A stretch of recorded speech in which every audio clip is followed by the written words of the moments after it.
ನನ್ನ ಬಗ್ಗೆ ಕಾಳಜಿ ತಗೊಳ್ಳೋದಕ್ಕೆ ಮನೆ ತುಂಬ ಜನ ಇದ್ದಾರೆ. ನೀವೆಲ್ಲ ಜವಾಬ್ದಾರಿನೂ ಮಹೇಶ್ ಅವ್ರ ಮೇಲೆ ವಹಿಸಿದ್ರೆ ಅವ್ರಿಗೆ ಕಷ್ಟ ಆಗ್ಬೋದು. ನೀವು ಕೆಫೆಗೆ ಹೋಗಿ ಬನ್ನಿ.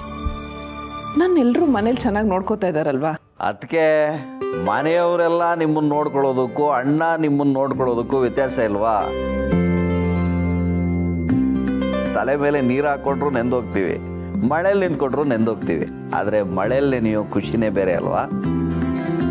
ಅದೇ ಥರ ಮನೆಯವರೆಲ್ಲ ನಿಮ್ಮನ್ನು ನೋಡಿಕೊಂಡ್ರು ಅಣ್ಣ ನಿಮ್ಮನ್ನು ನೋಡ್ಕೊಳ್ಳೋದ್ರಲ್ಲಿರೋ ಖುಷಿ ಬೇರೆನೇ ಅಲ್ವಾ?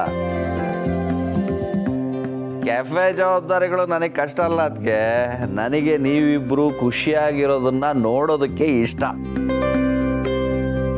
ಇಂಥ ದೊಡ್ಡ ಇಷ್ಟದ ಮುಂದೆ ನಾನಾ ಸಣ್ಣ ಪುಟ್ಟ ಕಷ್ಟಗಳನ್ನೆಲ್ಲ ಅನುಭವಿಸ್ತೀನಿ.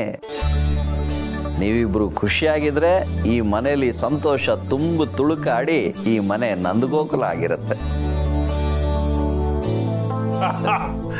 Correct correct correct. ಹೌದು, ನಿಮ್ಮ ಮನೆ ನಂದಗೋಕುಲನೇ.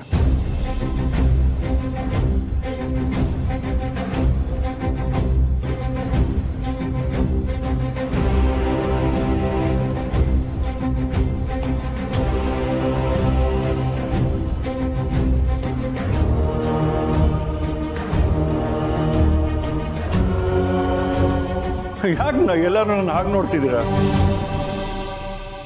ಇದಕ್ಕಿದ್ದಾಗೆ ಬಂದು ಸರ್ಪ್ರೈಸ್ ಆಯ್ತಾ?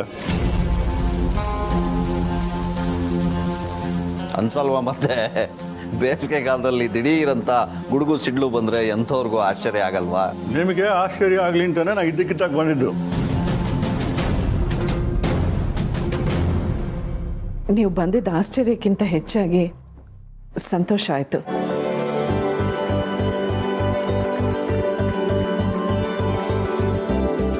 ಡ್ಯಾಡ್, ಯಾವಾಗ ಬಂದ್ರಿ?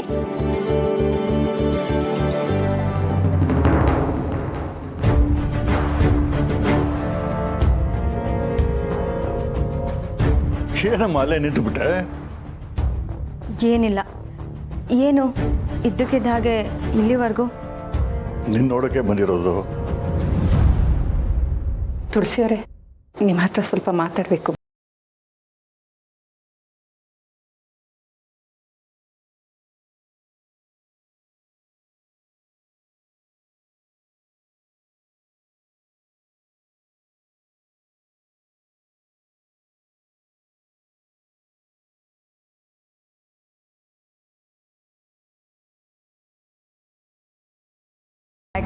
ನನ್ನ ಹತ್ರ ಏನಾದರೂ ಮಾತಾಡೋದಿತ್ತಾ?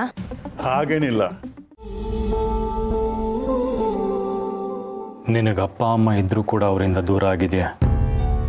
ನಿನ್ನ ಮನಸ್ಸಲ್ಲಿ ಎಷ್ಟೇ ನೋವಿದ್ರೂ ಮನೆಯವ್ರಿಗೋಸ್ಕರ ಈ ನೋವನ್ನೇ ಮರೆತು ಯಾವಾಗಲೂ ನಗ್ನಗ್ತಾ ಇರ್ತೀಯ.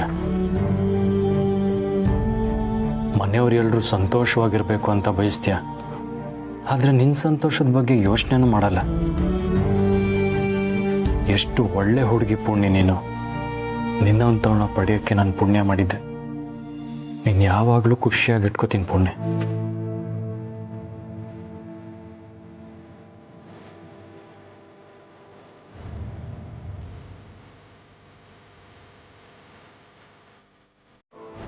ರೀ, ಯಾಕೆ ಹಾಗೆ ನೋಡ್ತಿದ್ದೀರಾ? ಏನಾಯ್ತು?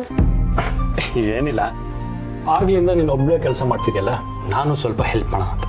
ಸರಿ, ಈ ಬಟ್ಟೆನ ನಾನು ಮಡ್ಸಿರ್ತೀನಿ. ಅಯ್ಯೋ, ಏನೋ ಬೇಡ, ಎಲ್ಲ ಮಡ್ಚಿಟ್ಟಾಯ್ತು. ಇದೊಂದೇ ಬಾಕಿ ಇರೋದು. ಆಯ್ತು ಬಿಡು, ಇದನ್ನೇ ಮಡಿಸ್ತೀನಿ.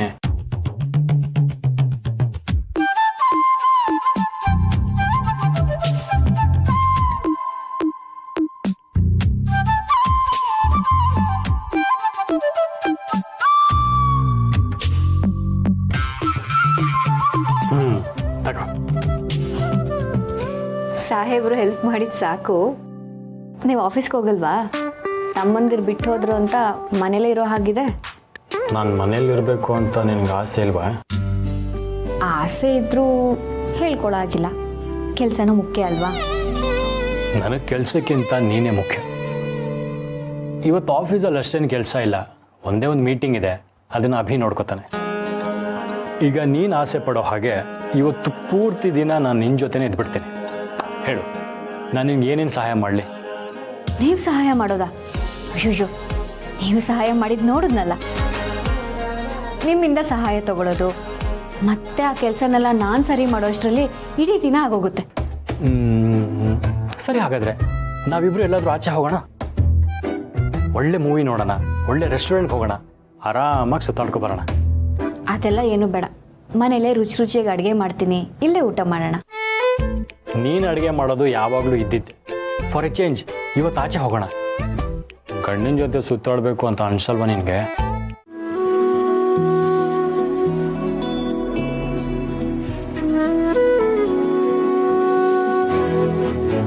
ಏನು ಹೆಂಗಸರು ಬರೋ ಅಂಗಡಿಗೆ ಬಂದಿದ್ದೀರಾ?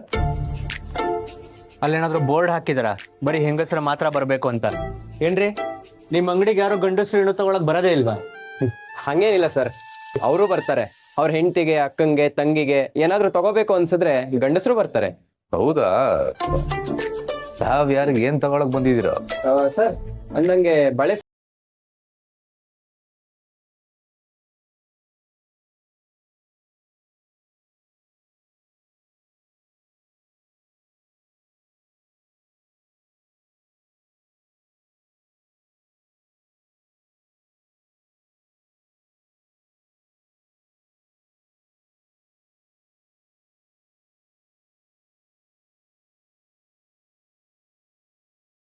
ತುಳಸಿ ಅವ್ರ ಕೈ ಬಳೆ ಸೈಜ್ ಎಷ್ಟು?